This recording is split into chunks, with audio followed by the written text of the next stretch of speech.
नमस्कार दोस्तों, मेरा नाम है सुशील कुमार और आज से हम कक्षा 10वीं की विज्ञान पर पूरी विज्ञान को हम आगामी 25 दिन के अंदर पूरा खत्म कर देंगे, रिवाइज कर लेंगे।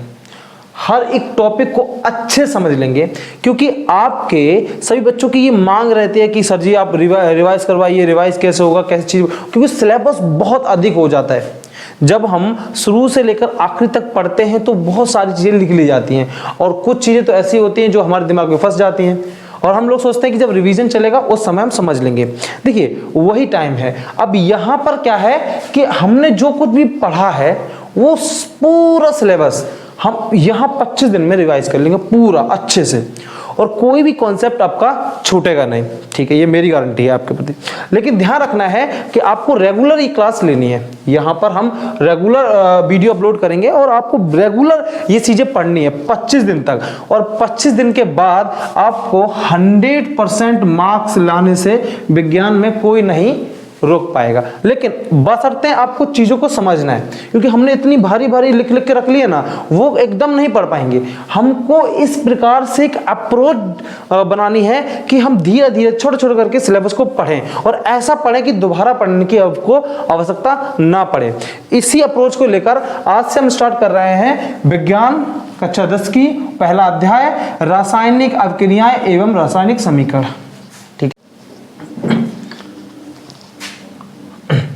रासायनिक समीकरण ऐसे परावर्तन जिसमें नए गुण धर्म वाले पदार्थों का निर्माण होता है रासायनिक अभिक्रिया कहलाती है। यह हम कह सकते हैं जब दो या दो से अधिक पदार्थ मिलकर किसी एक पदार्थ या नए गुण धर्म वाले पदार्थ का निर्माण करती है या करता है, उस क्रिया को हम रासायनिक अभिक्रिया कहते हैं। जैसे जल बनाने के लिए हमें क्या लेना पड़ता है?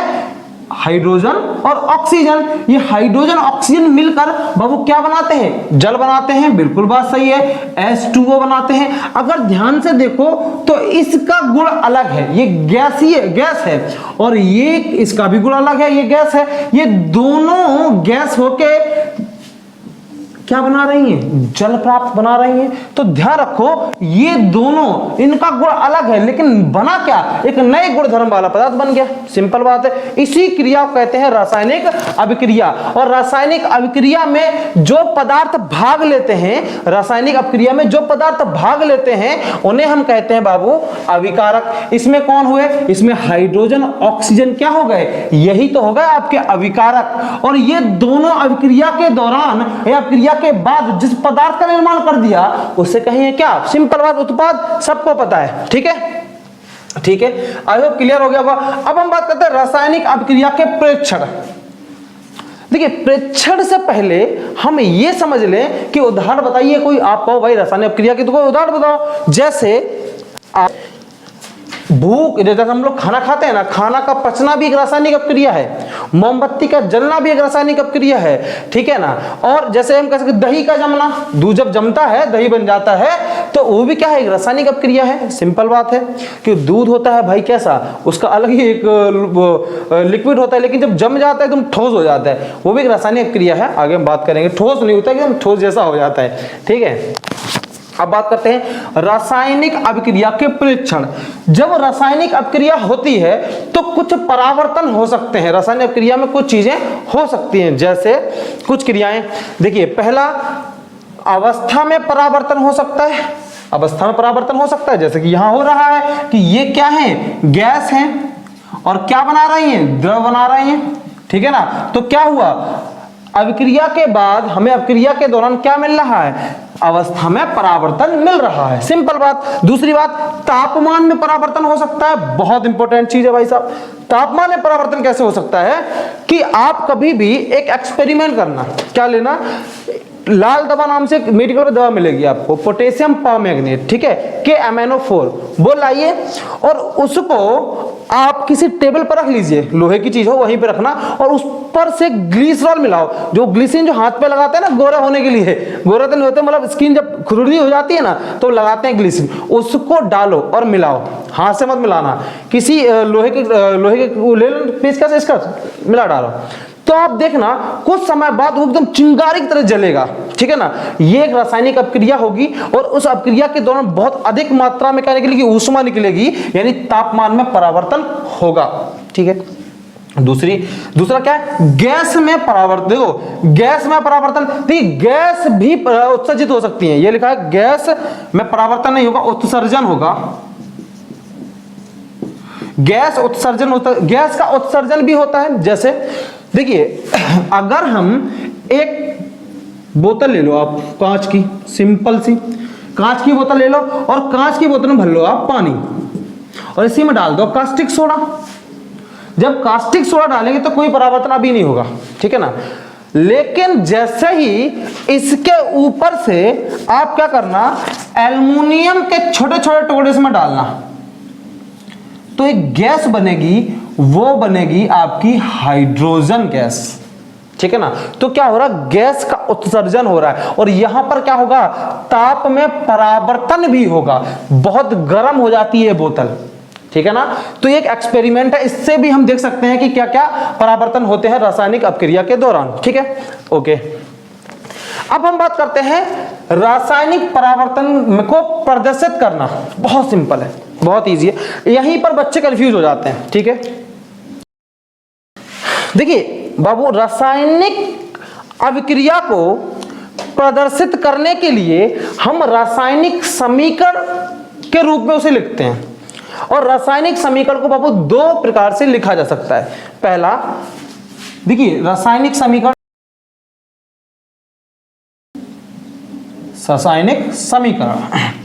बाबू रासायनिक समीकरण को दो प्रकार से लिखा जाता है। पहला शब्द समीकरण, दूसरा होता है रासायनिक समीकरण, ठीक है।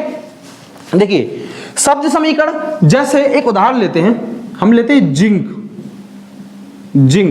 शब्द के फॉर्म में लिखते हैं, ठीक है। जैसे हम गिनती को भी ना 1 2 3 लिखते हैं ना, दो तरीके से लिखते हैं, पहला तो 1 2 3 ऐसा करके लिखते हैं, और इसी कोई कहे शब्द रूप में लिखो तो हम कैसे लिखते हैं, 1 2, है ना, ऐसे भी लिख सकते हैं। तो इसी प्रकार रासायनिक अभिक्रिया को लिखने के लिए रासायनिक समीकरण का उपयोग करते हैं, और रासायनिक समीकरण को भी दो प्रकार से लिखते हैं। शब्द समीकरण, जैसे जिंक को ले लो, ले लेते हैं सल्फ्यूरिक अम्ल के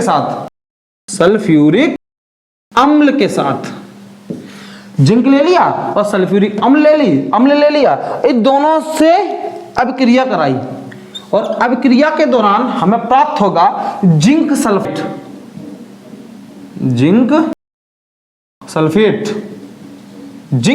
प्राप्त होगा, और साथ ही साथ क्या निकलेगा, हमारा हाइड्रोजन गैस निकलेगी, हाइड्रोजन भी निकलेगी, ठीक है। ये हो गया आपका शब्द समीकरण। बाबू देखो, समीकरण को जब लिखते हैं तो कुछ चीजों का विशेष ध्यान देना जरूरी है।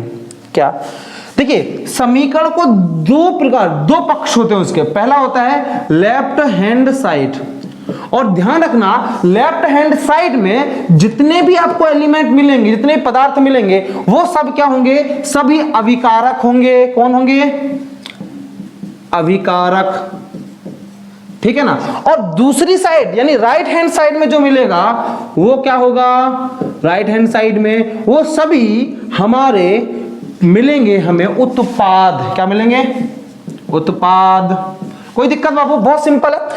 और दूसरी बात आपको यह ध्यान रखनी है, कभी भी समीकरण को लिखते हैं, कभी भी समीकरण को लिखना, तो समीकरण को लिखने के बाद उसका एक, देखिए सिंपल बात, जैसे समीकरण लिख दिया, समीकरण की भौतिक अवस्था भी लिखनी बहुत जरूरी है, ठीक है, समझते हैं। अच्छा, ये तो हो गया आपका शब्द समीकरण। अच्छा, अब हम बात करते हैं रासायनिक समीकरण, और जनरली हम रासायनिक समीकरण ही लिखते हैं, क्योंकि ये तो भाई साहब बहुत जगह घेरेगा।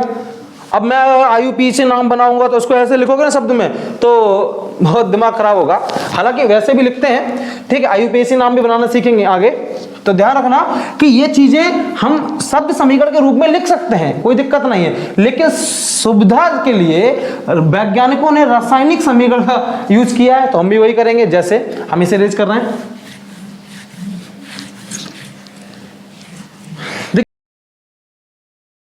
समीकरण, ठीक है। देखिए बाबू, रासायनिक समीकरण को लिखते समय हम एक बात का ध्यान दें कि हर एक एलिमेंट का एक संक्षिप्त रूप है। जैसे कि हाइड्रोजन को हम H करके लिखते हैं। हम आशा करते हैं कि आप लोगों को पीरियोडिक टेबल के 1 से लेकर 30 तक के सभी एलिमेंट कंठस्थ होंगे, याद होंगे। अगर नहीं है तो सबसे पहला काम आपको यही करना है कि आप ऊपर से लेकर 30 तक सीरीज वाइज नंबर लिखिए और नंबर के हिसाब से ऐसे लिखिए, हाइड्रोजन, हीलियम, लिथियम, और पूरा कंठस्थ कर लीजिए। कौन किस नंबर पे आता है ये आपको याद होना चाहिए, ये आपकी ड्यूटी है, आप अच्छे से कंठस्थ कर लीजिए, ठीक है।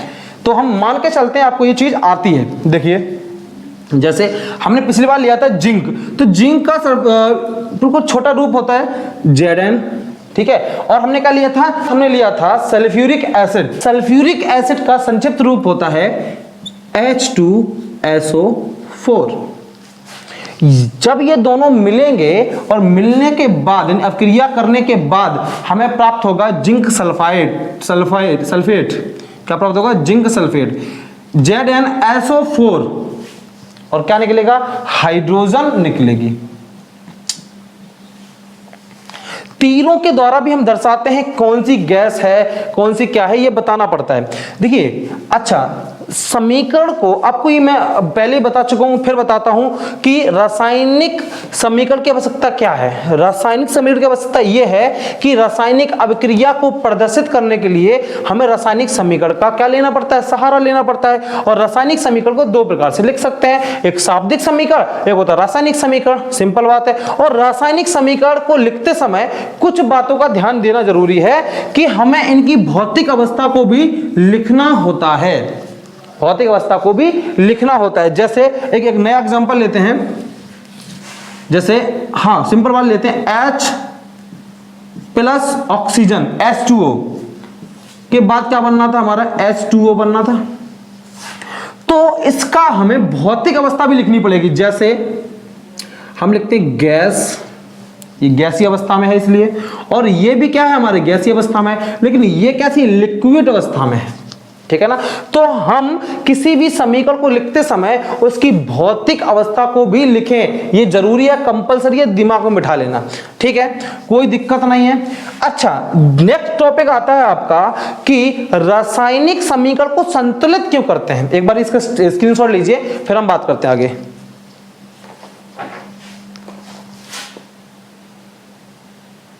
रासायनिक समीकरण संतुलन क्या होता है?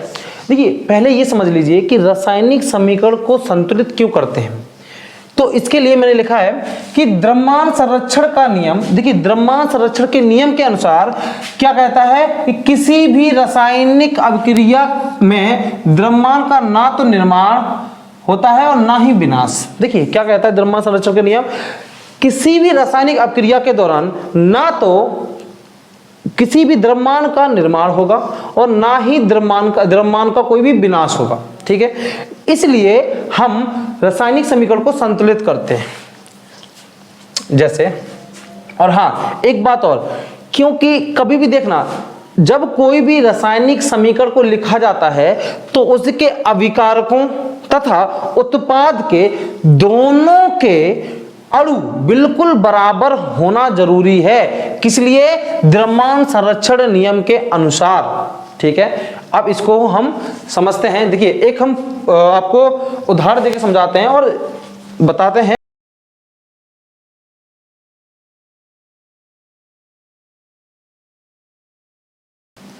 देखिए अब हम रासायनिक समीकरण को संतुलित करना सीखते हैं, ठीक है, बहुत इजी है। देखिए सबसे पहले करेंगे क्या, जब आपको संतुलित, देखिए कभी भी क्वेश्चन आ जाए कि संतुलित, जो समीकरण संतुलित नहीं होते हैं उन्हें क्या कहते हैं, तो उन्हें हम कंकाली समीकरण कहते हैं। जो हमें अभी आपको प्रदर्शित दिखाई दे रहा है आपको, ये क्या है, कंकाली समीकरण है। यह अभी बैलेंस नहीं है, यानी संतुलित नहीं है, कहते हैं संतुलित। देखिए संतुलित करने के लिए सबसे पहले आपको करना क्या है, सबको एक ब्रैकेट में क्लोज कर लो, सबसे पहला काम। चाहे ये दिमाग में कर लो, चाहे ये आप कॉपी में कर सकते हो, कैसे भी करो, ठीक है। और हमने आपको बताया था कि समीकरण के दो पक्ष होते हैं, एक होता है लेफ्ट हैंड साइड, एक होता है राइट हैंड साइड। बड़ा ही आसान तरीका है, बिल्कुल इजी है, हलवा है, आराम से देख सकते हो। हैंड साइड डालेंगे, एक साइड डालेंगे राइट हैंड साइड।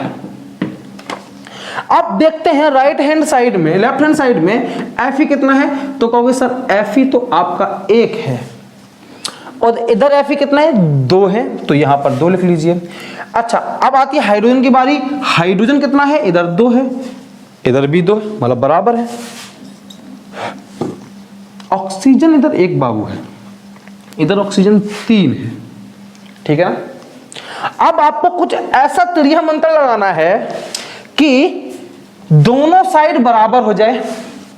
देखिए अगर हम एफ ई 1 है, इधर कितनी है, 1, हमें करना क्या है, बराबर करना है दोनों साइड। तो अगर हम इस साइड एफ ई में 2 का मल्टीप्लाई कर दें तो कोई दिक्कत तो होगी नहीं, बिल्कुल सिंपल है।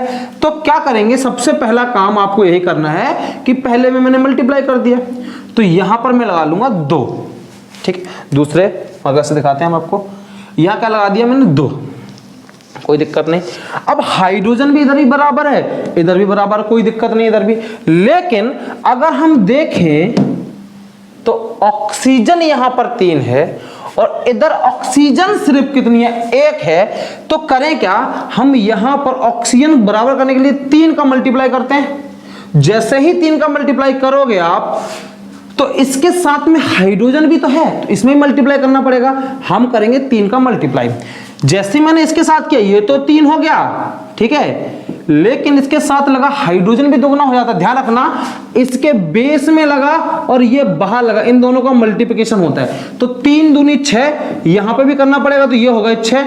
अब लोचा ये हो गया कि ये तो बराबर हो गए, लेकिन हाइड्रोजन प्रॉब्लम में आ गया।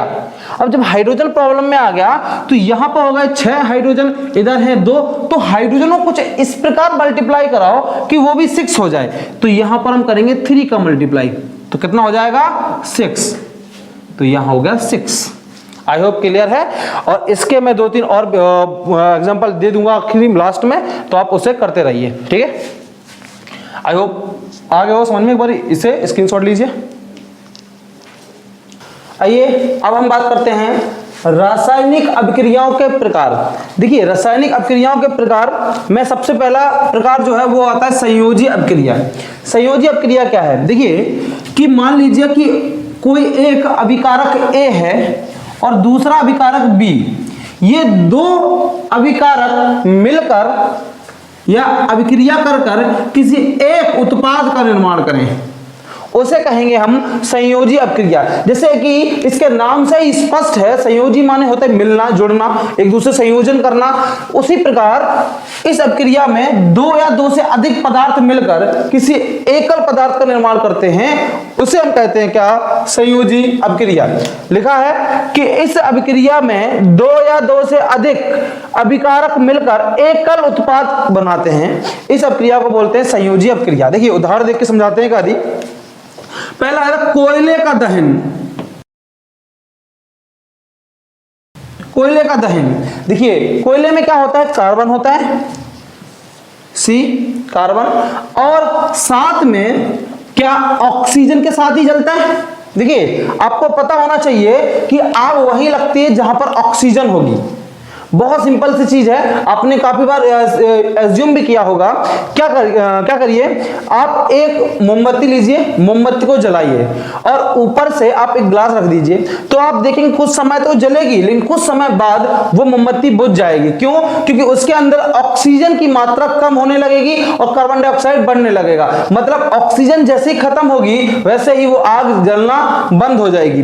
तो आपको पता होना चाहिए कि आग वहीं लगती है जहां पर ऑक्सीजन होती है। तो देखिए कार्बन तथा ऑक्सीजन को जब हम जलाते हैं यानी हम कह सकते हैं कार्बन को ऑक्सीजन की उपस्थिति में जलाते हैं, इसको यानी अपक्रिया करते हैं, तो हमें गैस प्राप्त होती है, वो है कार्बन डाइऑक्साइड। क्या मिलता है हमें? कार्बन डाइऑक्साइड मिलता है। ये भी क्या है? ये भी संयोजी अपक्रिया है, क्योंकि यहां पर दो अभिकारक मिलकर एक नए क्या बना रहे हैं? उत्पाद का निर्माण कर रहे हैं। ये कहलाती है आपकी संयोजी अपक्रिया। सिर्फ एकल पदार्थ बनना है, एकल उत्पाद बनना है। ठीक है, आई होप क्लियर हो गया होगा। अच्छा, दूसरा हम ले लेते हैं उदाहरण।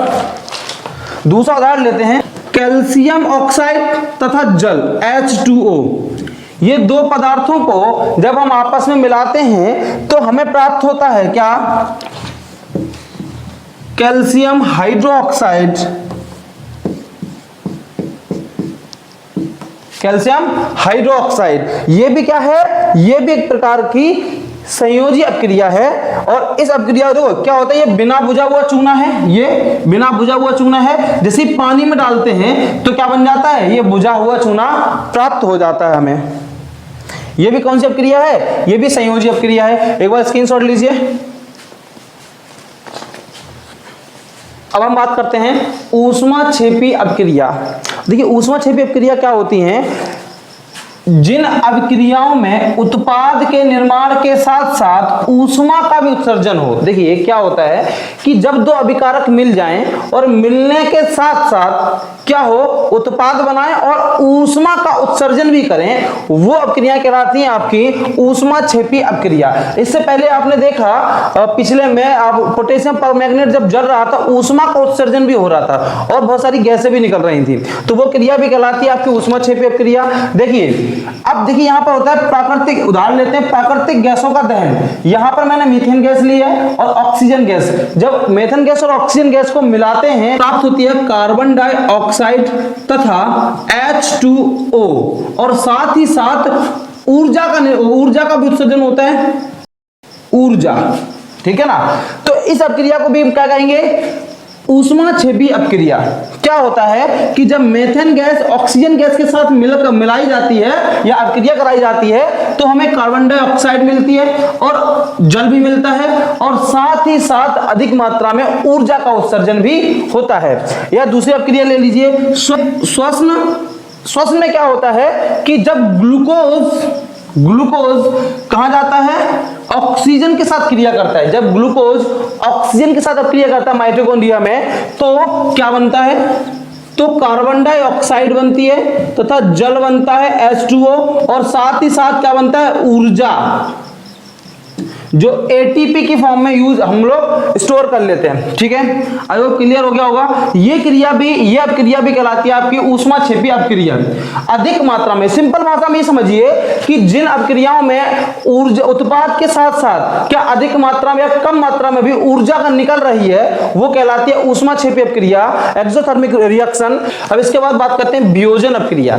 देखिए वियोजन अपक्रिया क्या है? वियोजन अपक्रिया, इस अपक्रिया में एकल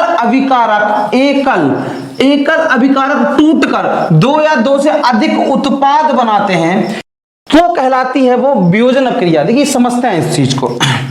क्या हुआ कि मान लीजिए कोई एक अभिकारक है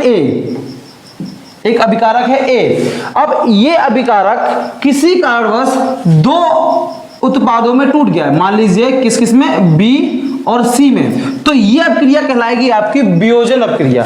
और वियोजन अपक्रिया के कई प्रकार से अभिकारक टूटकर दो या दो से अधिक उत्पाद बनाते हैं। उसमें से पहला है ऊष्मा वियोजन। देखिए वो अपक्रियाएं जिनमें अभिकारक ऊष्मा से टूटकर वियोजित हो जाते हैं, दो या दो से अधिक पदार्थों में टूट जाते हैं, वो कहलाती है आपकी ऊष्मा वियोजन अपक्रिया। जैसे कि यहां पर ये आयरन सल्फेट। अब आयरन सल्फेट कलर कैसा होता है? हरा।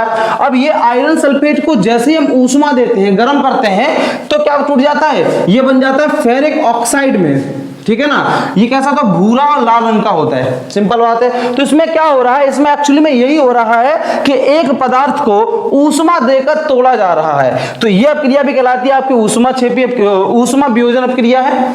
ठीक है, अब देखिए नेक्स्ट वियोजन दूसरे प्रकार से कौन सा होता है? विद्युत वियोजन भी होता है। विद्युत वियोजन में क्या, देखिए एक बार समझते हैं। क्या करें? आप एक पात्र ले लें जिसके अंदर हम क्या भर देते हैं, पानी। क्या भर दिया हमने, यहां पर पानी भर दिया।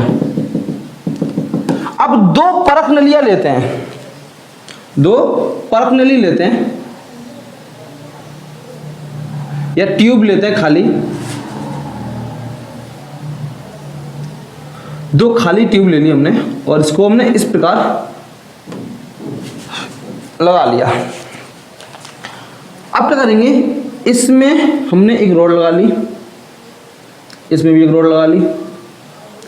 अब इन दोनों का संबंध मैंने एक बैटरी से कर दिया। किससे कर दिया, एक बैटरी से मैंने कर दिया। 6 वोल्ट की बैटरी है, इसमें मैंने जोड़ दिया। अब इस वाले का सिरा कहलाएगा कैथोड, ये वाला सिरा कहला रहा है एनोड। एनोड, ठीक है। तो आप देखेंगे कि कैथोड वाले सिरे पर जो परख नली लगी है, इस परख नली में आप ऑक्सीजन एकत्रित होते हुए देखेंगे। बुलबुले नजर आएंगे, वो बुलबुले एक्चुअली में काय के होंगे, ऑक्सीजन के होंगे।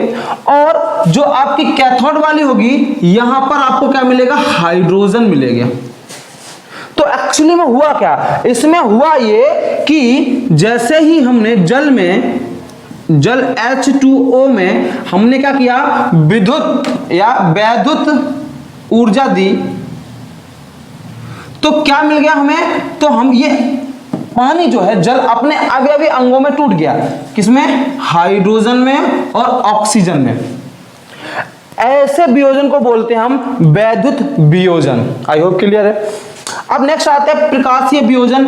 वे अपक्रियाएं जो प्रकाश, देखिए मैंने लिखा है वे अपक्रियाएं जो सूर्य के प्रकाश में उपस्थित होने पर वियोजित होती हैं। वे अपक्रियाएं जो सूर्य के प्रकाश से वियोजित हो जाती हैं, वह अपक्रिया कहलाती हैं आपकी कौन सी, प्रकाशीय वियोजन। ठीक है, एक बार इसके स्क्रीनशॉट लीजिए, फिर हम नेक्स्ट टॉपिक पे बात करते हैं।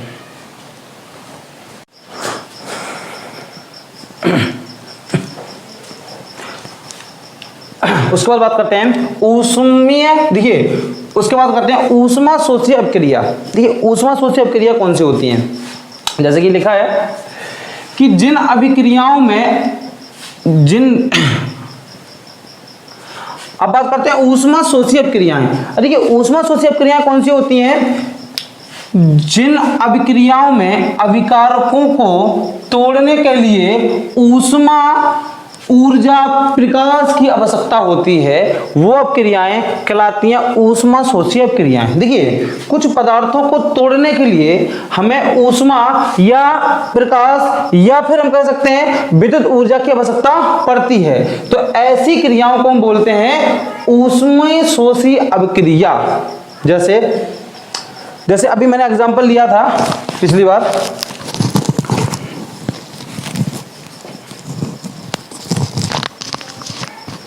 अपक्रिया।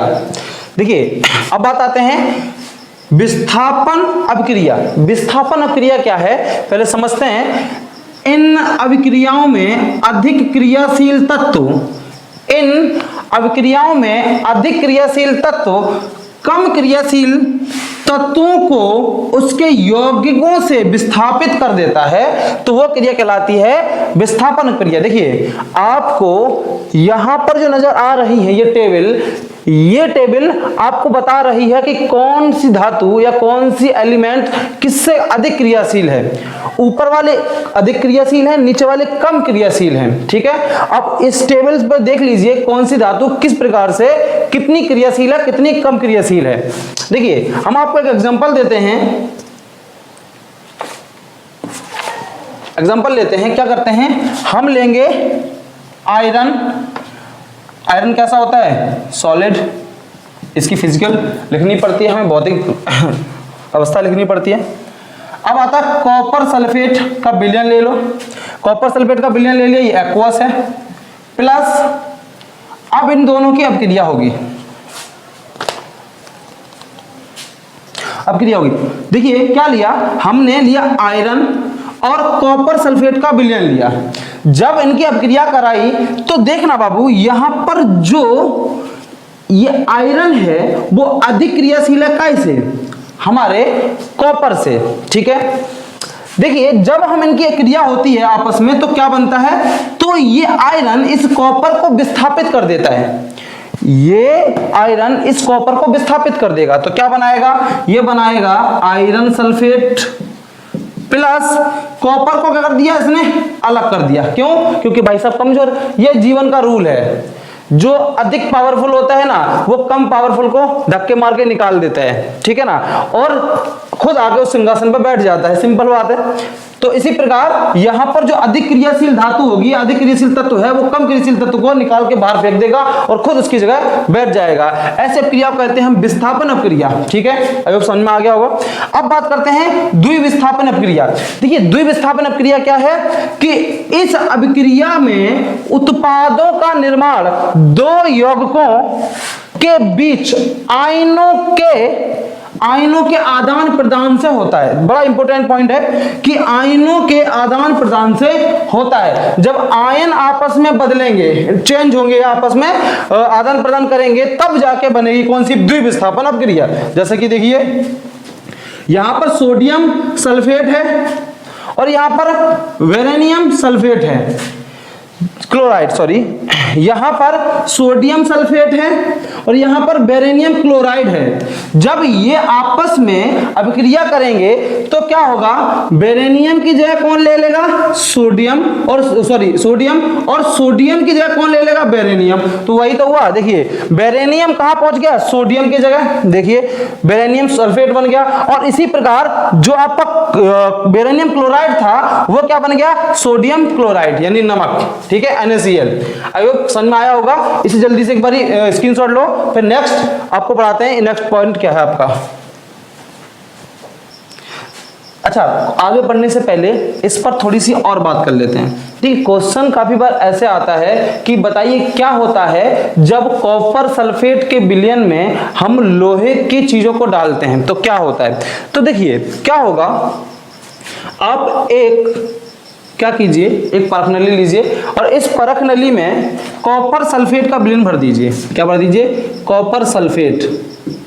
देखिए कॉपर सल्फेट नीला होता है, का विलयन कैसा होगा, नीला, और ये एक्वस है, ठीक है, जलीय विलयन है, एक्वस है। इसी में यदि आप लोहे की कील डालेंगे ना, लोहे की कील डालेंगे Fe, तो क्या होगा, इस कील पर भूरे रंग की परत चढ़ जाएगी। कैसे, भूरे रंग की परत चढ़ जाएगी, जो काय की होगी, कॉपर की होगी, ठीक है। और ये विलयन अभी तक नीला था, अब वो कैसा हो जाएगा, अब वो विलयन जो है वो हरा हो जाएगा।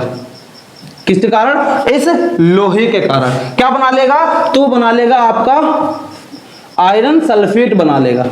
आई होप क्लियर है। और आयरन सल्फेट कैसा होता है, हरा होता है। तो ये क्वेश्चन काफी बार पूछा जाता है आपसे, तो आप ध्यान रखिएगा, ठीक है। नेक्स्ट पर बात करते हैं हम, नेक्स्ट पॉइंट पे चलते हैं। अब बात करते हैं उपचयन पर। उपचयन क्या है, देखिए जब किसी पदार्थ में ऑक्सीजन की वृद्धि होती है, जब किसी पदार्थ में ऑक्सीजन की वृद्धि हो और जब किसी पदार्थ में हाइड्रोजन का ह्रास हो, हाइड्रोजन की कमी हो और ऑक्सीजन की वृद्धि हो, तो उस क्रिया को कहते हैं हम क्या, उपचयन। जैसे कि कार्बन और ऑक्सीजन जब मिल रही है तो यहां पर क्या बनना है, कार्बन डाइऑक्साइड बनना है, तो यहां पर ऑक्सीजन की वृद्धि हो रही है, ठीक है, सिंपल बात है। अच्छा देखिए, अब बात करते हैं उपचयन। उपचयन क्या होता है, जब किसी पदार्थ में ऑक्सीजन का ह्रास हो, देखिए ऑक्सीजन की कमी हो और हाइड्रोजन की वृद्धि हो जाए, तो ऐसी क्रिया को कहते हैं हम क्या, उपचयन अपक्रिया, उपचयन पदार्थ। जैसे देखिए कॉपर ऑक्साइड है और हाइड्रोजन है, कॉपर ऑक्साइड हुआ और हाइड्रोजन है, और यहां पर क्या बनना है, कॉपर बनना है और H2O बनना है। तो यहां पर देखना, यहां पर ऑक्सीजन का ह्रास हो गया, क्या हो गया, ऑक्सीजन की कमी हो गई, तो यह अपक्रिया कहलाई उपचयन अपक्रिया, ठीक है।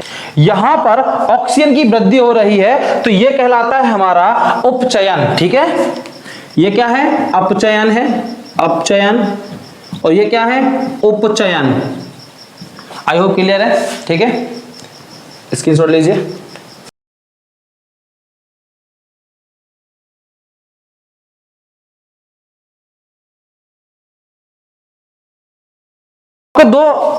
हेडिंग बची है। पहला हेडिंग है आपका संचरण और दूसरी है विकृत गंधिता। देखिए संचरण क्या है कि जब कोई भी धातु अम्ल, नमी या कहीं पर वायु के संपर्क में आती है तो वो संचरित हो जाती है। कैसे? देखिए कभी आपने देखा वो कढ़ाई ना तुम बड़ा धुल के चमका के रख दो और सुबह देखना तो उस पर एकदम लाल लाल कलर की क्या जम जाती है, काई जम जाती है। ये क्या है? ये संचरण है, इससे कोई भी मेटल कमजोर हो जाता है। या चांदी के ऊपर काली पर जम जाना, ये भी संचरण है, ठीक है ना। ये क्या कहलाता है? संचरण कहलाता है। अब दूसरी बात आती है विकृत गंधिता। विकृत गंधिता क्या होती है? देखिए कोई भी तेलिए वाला, कोई भी तेल वाला खाना आप रख दो तो कुछ समय देखना उसमें इतनी दुर्गंध आती है कि आप साथ में नहीं रह सकते, बिल्कुल पास में नहीं रह सकते आप उसके। तो ये कहलाती है विकृत गंधिता। अब विकृत गंधिता को रोकने के लिए हम क्या करते हैं, कभी आपने मार्केट में चिप्स लेना ना, लेज लेना, कोई भी तोड़ के देखना तो उसमें चिप्स से ज्यादा तो हवा भरी होगी, तो वो हवा का यूज है। वो हवा नहीं, एक्चुअली में नाइट्रोजन गैस है जो उसके अंदर ऑक्सीजन निकाल के नाइट्रोजन गैस भरी जाती है, जिससे अंदर की चिप्स खराब नहीं होती। क्या नहीं होता? उसका विकृत गंधिता नहीं होती है। आई होप आपको ये चैप्टर समझ में आया होगा। अगर कोई भी डाउट है, कोई भी प्रॉब्लम है, हमें संपर्क कर सकते हैं। और आज से हम रेगुलरली आपको प्रत्येक दिन एक नया चैप्टर प्रोवाइड करेंगे, जिससे कि आपकी एग्जाम की तैयारी बहुत अच्छी और मजबूत हो सके। ठीक है, आशा करता हूं आपको समझ में आया होगा।